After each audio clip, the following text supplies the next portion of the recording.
tous, alors dans cette vidéo j'ai décidé qu'on allait s'amuser un peu, on va créer un jeu, on va utiliser JavaScript et la librairie jQuery pour mettre ça en place. Un jeu assez simple, assez connu également, donc c'est un peu similaire au chat et à la souris sur ordinateur.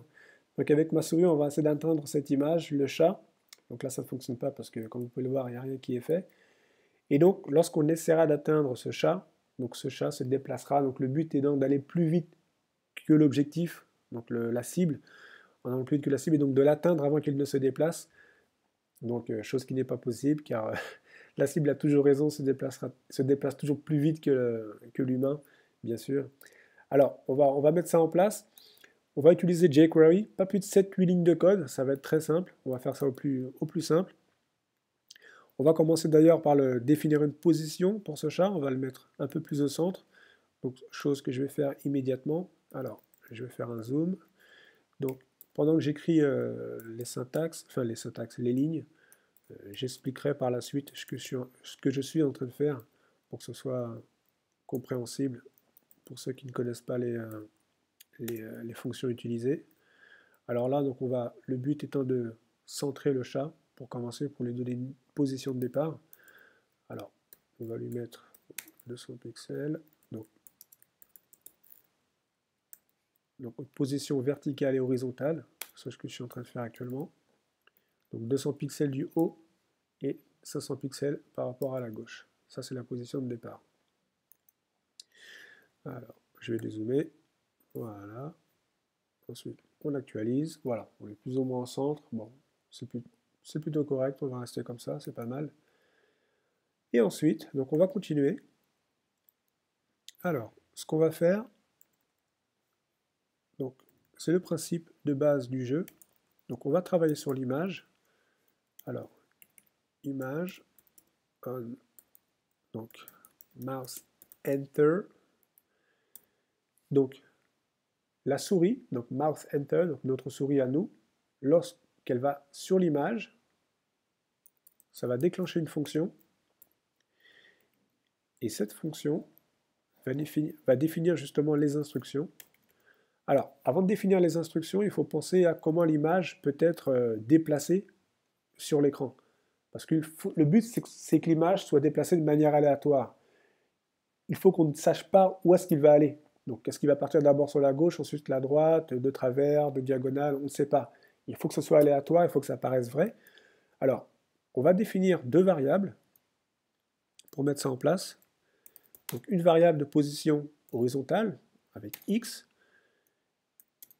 et une autre variable de position verticale avec y, par exemple. On va commencer avec x, donc je vais commencer à écrire et je vous expliquerai par la suite ce que j'ai fait. Alors, random, ok, donc on va travailler, donc on a dit qu'on travaille sur la largeur, donc window width, et on va retirer 150 pixels. Voilà. Alors là, ce que j'ai fait, donc, on a défini une variable x, ici, window width, donc c'est la largeur de l'écran, moins 150. Donc moins 150. Alors je retire 150 pixels à la largeur de l'écran, pourquoi? Pour que l'image reste contenue, enfin soit contenue, il faut qu'on s'assure que l'image reste à l'intérieur de l'écran, pour pas qu'elle ne s'échappe de l'écran.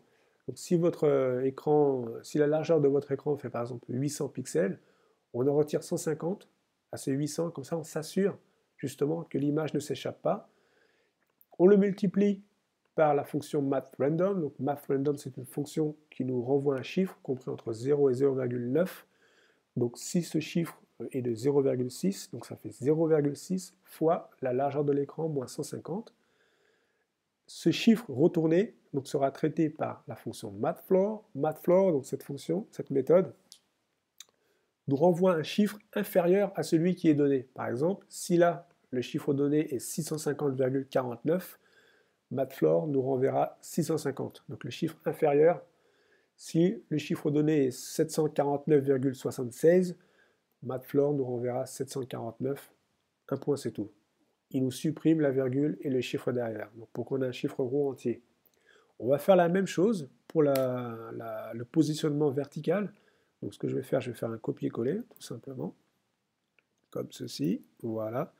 Et donc là, on ne travaille pas sur la largeur, donc je vais enlever width, et ça sera la hauteur, height, GHT, voilà, parfait comme ceci. Et donc pareil, c'est la même manière, donc c'est le même processus, MathFloor multiplié par la hauteur de l'écran moins 150, traité elle-même par, non, MathRandom, pardon, traité par MathFloor, donc qui nous retourne un chiffre entier, contenu dans la variable x, y, pardon.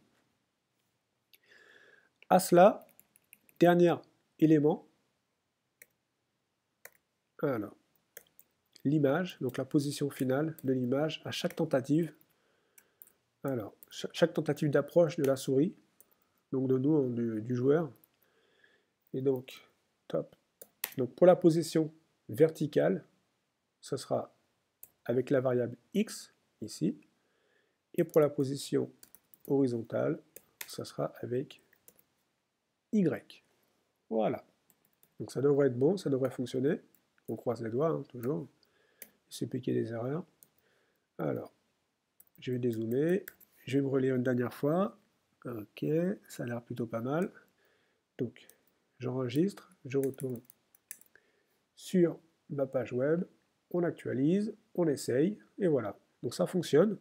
Vous voyez, avec ma souris, j'essaye d'atteindre le chat, mais celui-ci se déplace continuellement. Il est quasiment impossible de l'avoir. Voilà. Donc c'était assez simple à mettre en place. J'espère que ça vous a plu. On se retrouve pour des prochaines vidéos, pour des prochains jeux. Il y en aura pas mal qui arriveront. Je travaille dessus et on se dit à très bientôt.